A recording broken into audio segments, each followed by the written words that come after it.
Welcome to the Planetary Interaction tutorial. In this video, we will cover the basics of creating a colony, managing a supply chain, and moving items to and from planets.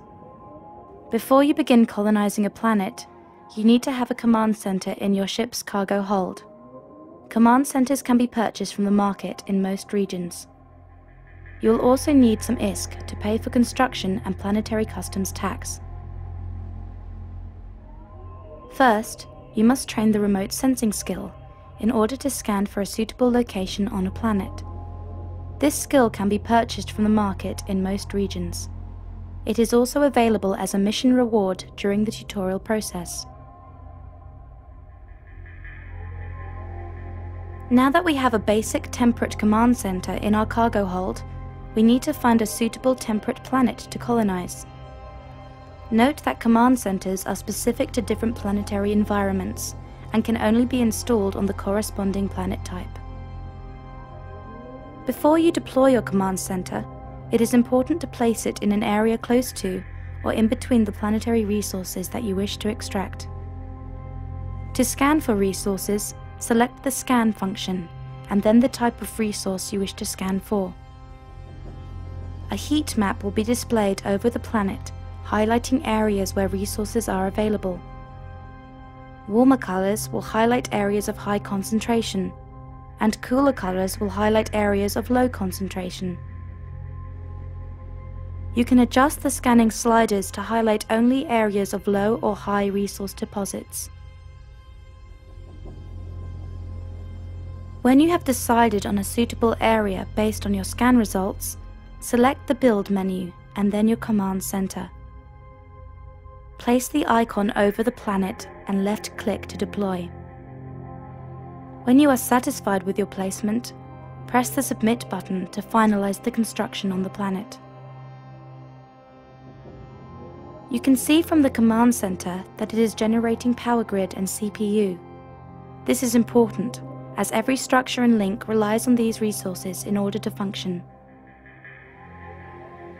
Now that you have placed a command center on the planet's surface and have scanned for resources, you are ready to deploy an extractor to begin harvesting. In this tutorial, we have scanned for microorganisms and have deployed our extractor in the area we want to harvest. After submitting your build changes, you will be charged for the construction cost of your building.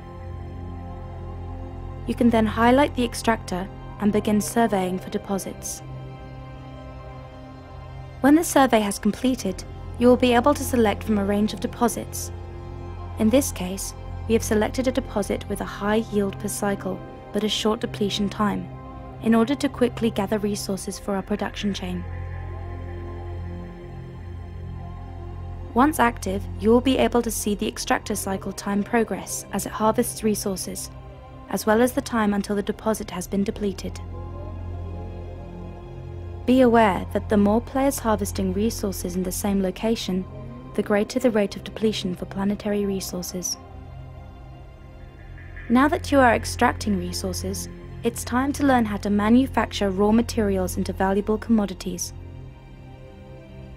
Deploy a basic industry facility between your extractor and your command center, and then submit your build changes.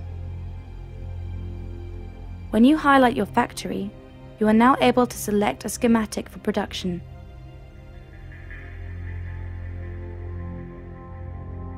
In this instance, we plan to process our microorganisms into bacteria.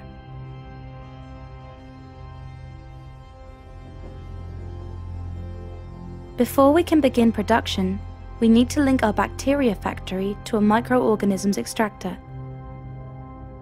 To do this, you can highlight a structure and select the links icon and then click Create New. You can also right-click on a structure and select Create Link.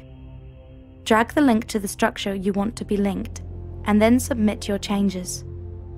Note that links also require power grid and CPU, so it's best to make sure your structures aren't too far away, as this will waste command center resources. Once the structures are linked, you need to route commodities between them. To do this, highlight the output structure and select Products. Then select the product and click Create Route. You can then choose the quantity of product to be routed, often the maximum value. Now select the destination for the product and click Create Route. We have now routed our microorganisms to our bacteria factory. We can also see the factory progress as it gathers resources before commencing a production cycle. At some point in your production chain, you will need to store your products, either mid-production chain or at the end of the production line. To do so, simply deploy a storage facility building, then link and route anything you need to be stored there. Remember to submit your build changes once you're done. When your items are in storage, they will often need to be moved into a factory or prepared for off-world transport. To move items out of storage, highlight the storage facility and select Expedite Transfer. Here you can choose where the items should be moved to and in which quantities you wish them to be moved.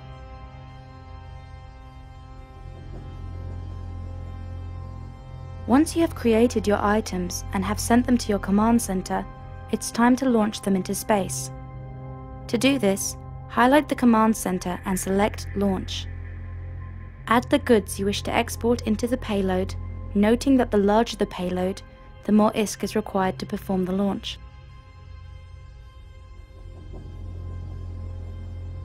After the launch has completed, open your journal and warp to the bookmark location to retrieve the goods from the cargo rocket.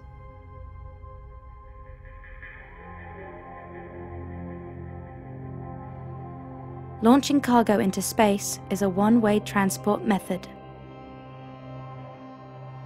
A more cost-efficient method is to use the customs office orbiting the planet.